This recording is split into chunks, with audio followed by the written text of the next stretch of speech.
Welcome to Home Biz Tax Talk. My name is Lysandra Everett. I am the Home Biz Tax Lady, where I help home business owners win the tax game. Home Biz Tax Talk airs Monday through Friday, 9 o'clock-ish. And when you tune into my show, you're going to hear about topics that are important to the home business community.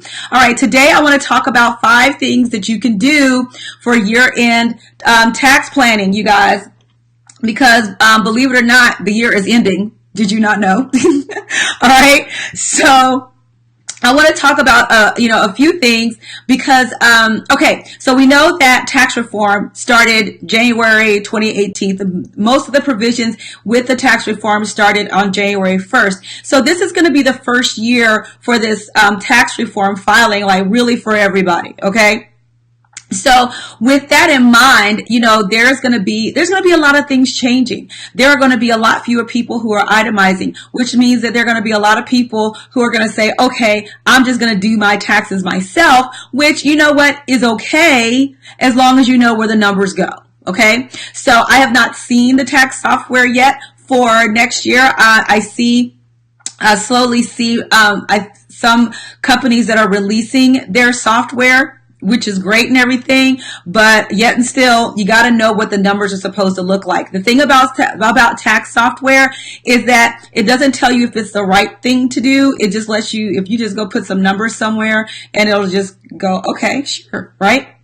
So that's the thing about tax software. Nothing wrong with software, but you just got to understand that you got to know where the number's supposed to go. Okay, so the first thing that you can do to really help yourself during this tax season is to make sure you have last year's tax return. Because when it comes down to whether you're filing your taxes or whatever, for yourself and your new tax software, the new tax year and everything, you may need your last year's adjusted gross income in order to verify your identity. So you want to make sure that you have last year's tax return available. So start digging that up now if you do not have it. And while I'm on the subject of tax returns, I'm going to need for you all to make sure that you keep your tax returns in a safe place. Make sure that you get a copy from your tax professional so that you have it for your own records, because if your tax professional falls off the face of the earth, then you have that. It is your responsibility to keep it. I run into too many people where I say, hey, do you have your last year's tax return?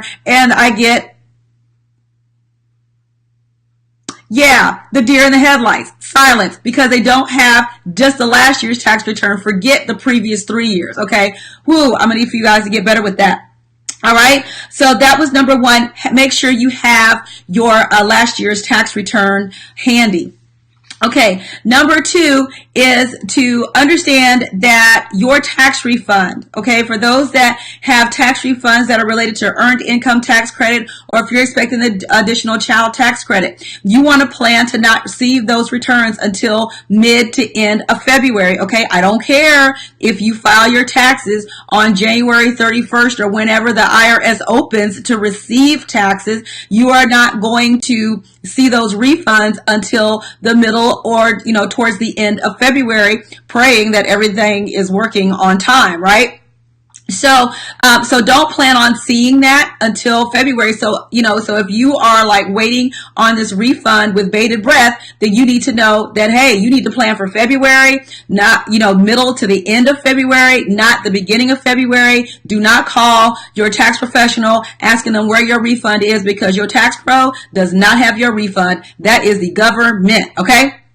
So, and the reason is number 1, that's by law. Okay. That started a couple years ago. Don't quote me on the year, but the reason is that this is what helps to cut down on identity theft and cut down on fraud, because the government was losing entirely too much money to to fraud and identity theft. And once that money is gone, it's gone. So unfortunately then for you, the taxpayer, you have to go through the drama of proving you are who you say you are. Okay. So that's what I'm saying. And also on the tax professional side, and we have this every year where people get kind of ticked off because tax professionals are asking all of these questions and people want to get upset about that. Well, we have to do our due diligence as well to make sure that, when it comes down to claiming your dependents and all of that, that you are In fact, claiming the right dependents and have the documentation and all of that, because if we fail,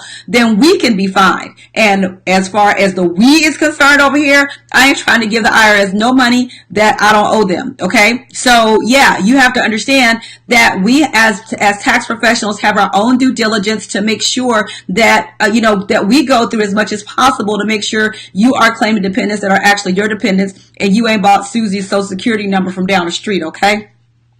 All right, so number 3, I think I'm on 3, okay, is to look at your contributions for your retirement, right, for your 401k and all of that. Now, when it comes down to reducing your tax liability and all of that, the other thing that people tend to look at this time of year is charitable donations. And so for this year, starting January 1, 2018, charitable donations, I don't think is really going to save you, because because of the standard deduction being almost doubled, okay, it's a few $100s off, but with the standard deduction being almost doubled, there will be a lot fewer people itemizing. So your charitable contributions may or may not save you. And, that's just life.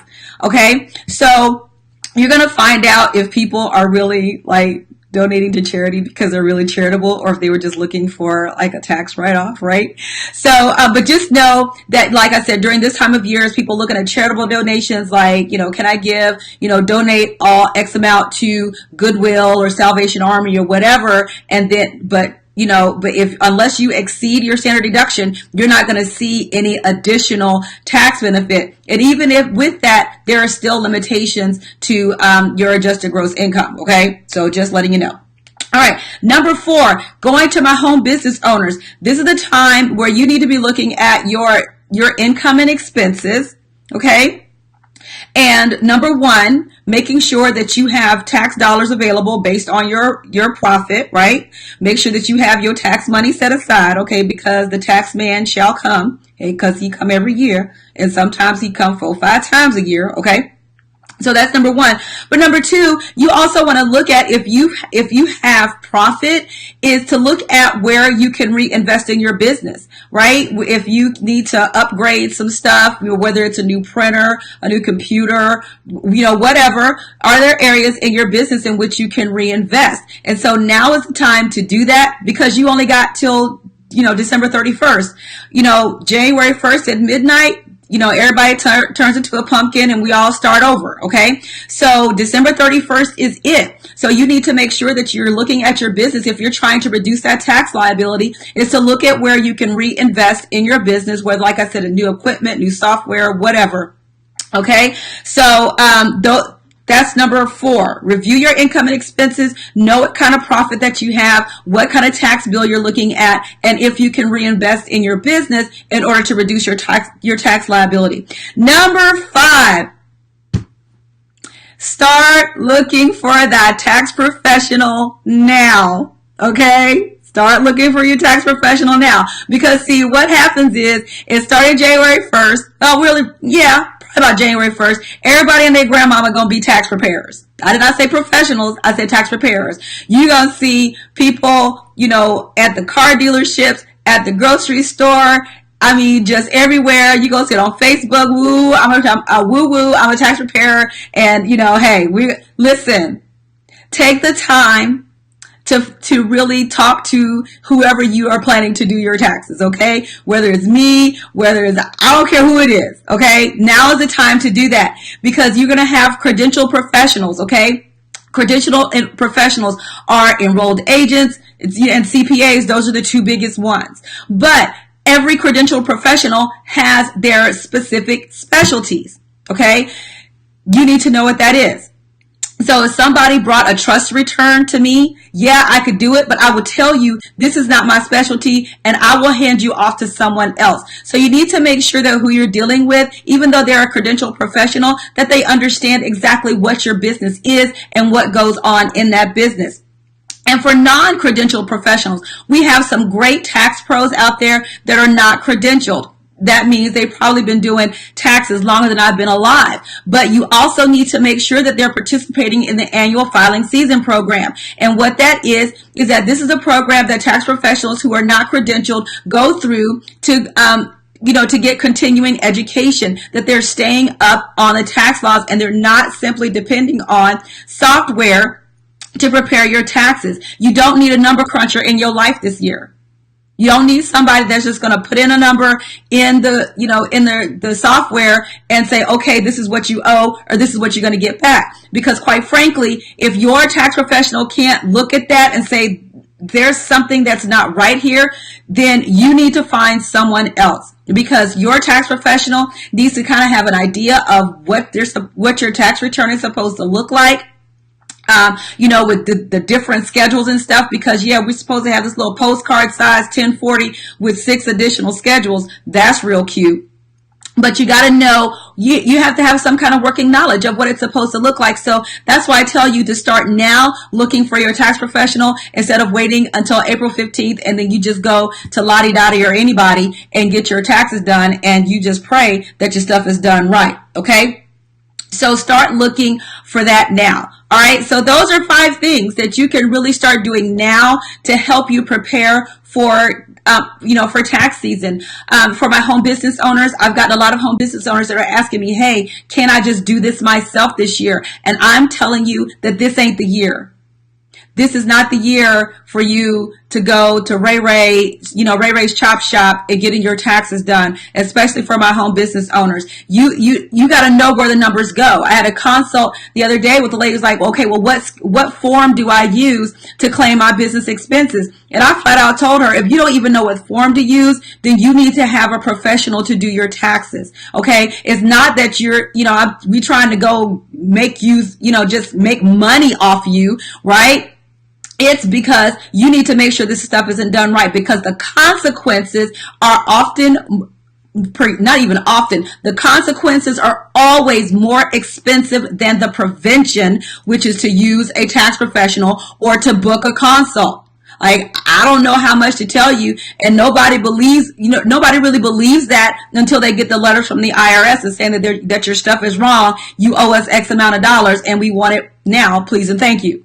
Okay? So that's it, you guys. But listen, don't wait. Don't wait until January to start getting ready for tax season. Start now, because now you have time. Okay? Yeah, I know it's the holidays. Okay, whatever. But now you have time. For my home business owners especially, you need to be ready to file your taxes in February. And why? Well, because if you owe, then you have a couple months to get your money together if you don't have it.